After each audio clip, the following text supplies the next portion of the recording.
I want to talk a little bit about the history of gold and the dollar. Before that, I just want to say that for thousands of years, gold has been money throughout the world. Over the past few hundred years in the United States, gold was money. It was your wealth. Dollars were used as a form of an IOU, which were redeemable in gold. Before dollars were created, people would do transactions in gold and silver. Dollars were then used as a form of a receipt or a claim for your gold from the banks. Imagine going to a dry cleaner, handing them your suit, and they give you a receipt for you to be able to claim your suit. Once you claim your suit, the receipt itself has no value. That's the dollar. From 1793, let me show you guys. From 1793 down here to 1932, over 139 years, as you can see in this screen, the dollar was backed by gold, which kept the prices of assets such as oil, stocks, and real estate stable. If you see, the price of the dollar was very stable because it was backed by gold all the way until right here, 1932, 1933, right here. As you can see, in 1933, President Franklin D. Roosevelt forbade the personal collection of gold coins or gold bullion and made it illegal. He then demanded Americans to sell their gold to the government at this price right here. Right here. So Americans, some of them complied, some of them didn't. But they only were getting $20 per ounce. After he got as much gold as the government thought they could get, he and the government repriced gold from $20 an ounce to $35 an ounce. This pretty much devalued the dollar and allowed the U.S. to print money in order to deal with the Great Depressions of the 30s. Gold, after that, gold remained coupled with the dollar at $35 an ounce from 1933 until 1971.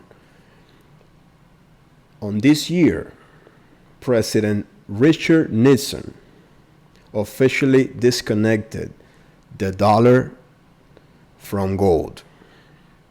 This allowed the Fed to do massive currency printing in order to go to war and expand social programs, welfare, and other programs.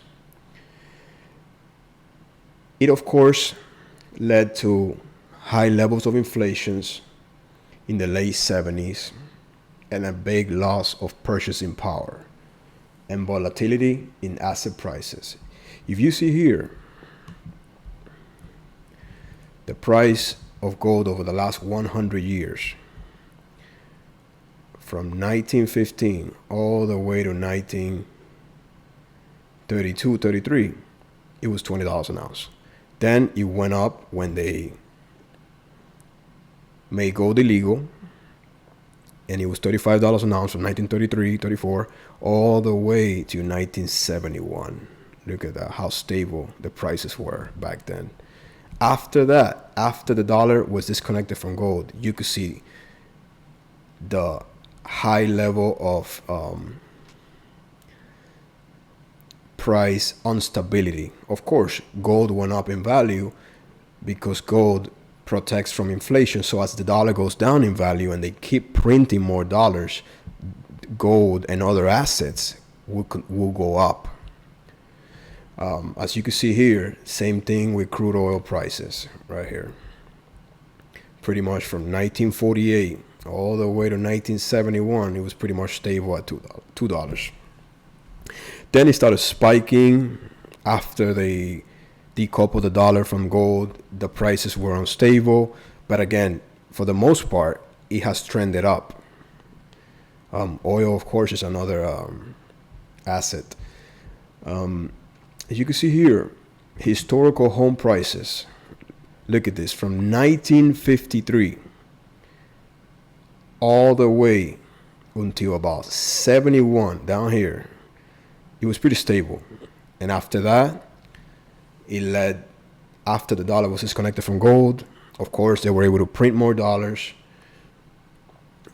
create inflation pretty much, which led to the spike in home prices that we have seen over the past pretty much 40, 50 years. But anyways, going back, if they continue to do this, of course, assets such as gold, oil, real estate, even stocks, they will continue to skyrocket.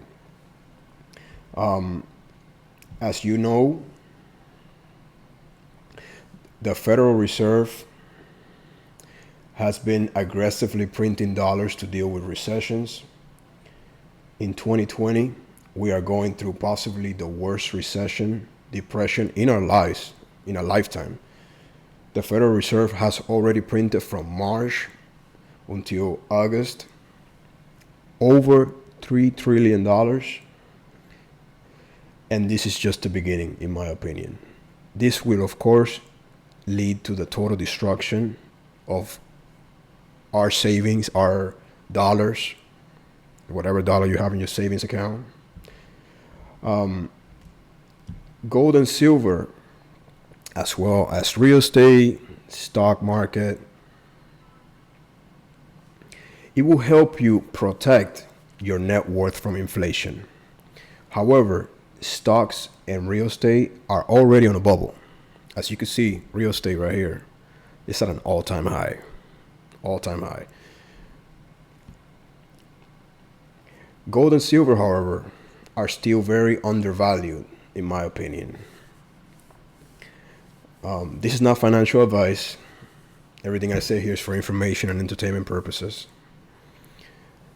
I really want to thank you guys for watching. Please like and subscribe. See you soon.